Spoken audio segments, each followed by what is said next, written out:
Welcome to Master 2255 English Phrasal Verbs, complete course with 150 categories for fluency.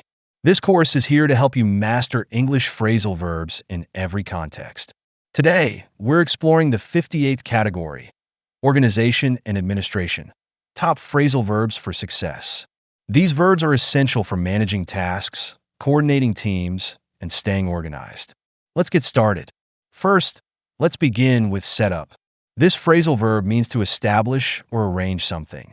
For example, they set up a new system to track progress, or she's setting up the meeting for later today. Next is sort out. This refers to organizing or resolving a situation.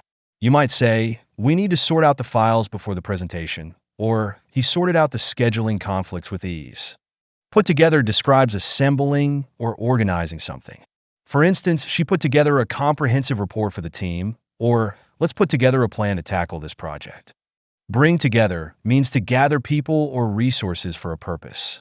You could say, the event brought together experts from various fields, or he brought together the team to discuss the new strategy. Layout refers to arranging or presenting something clearly.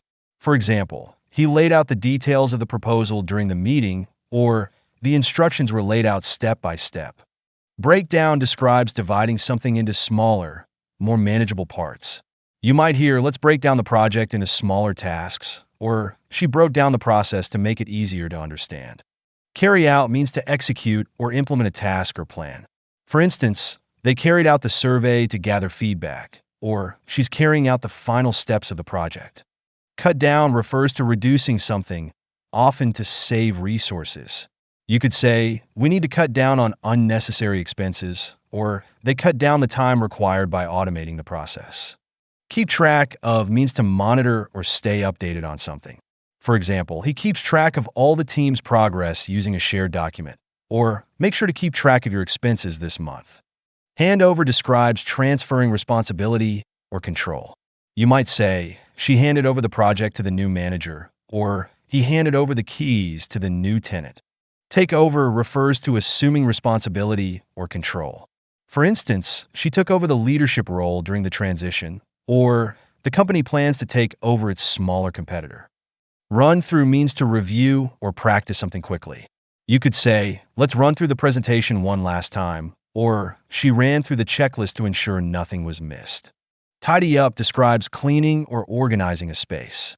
For example, he tidied up his desk before the meeting, or let's tidy up the files to make them easier to find. Follow up means to check on something or take additional action. You might hear, she followed up with the client to confirm their decision, or make sure to follow up on the email you sent. Finally, check off refers to marking items as completed or accounted for. For instance, he checked off each task on his to-do list, or they checked off the items to ensure everything was delivered. These phrasal verbs are indispensable for staying organized and efficient in any professional or personal setting. Practice using them in scenarios involving planning and administration, and they'll quickly become second nature. Keep practicing, and I'll see you in the next lesson.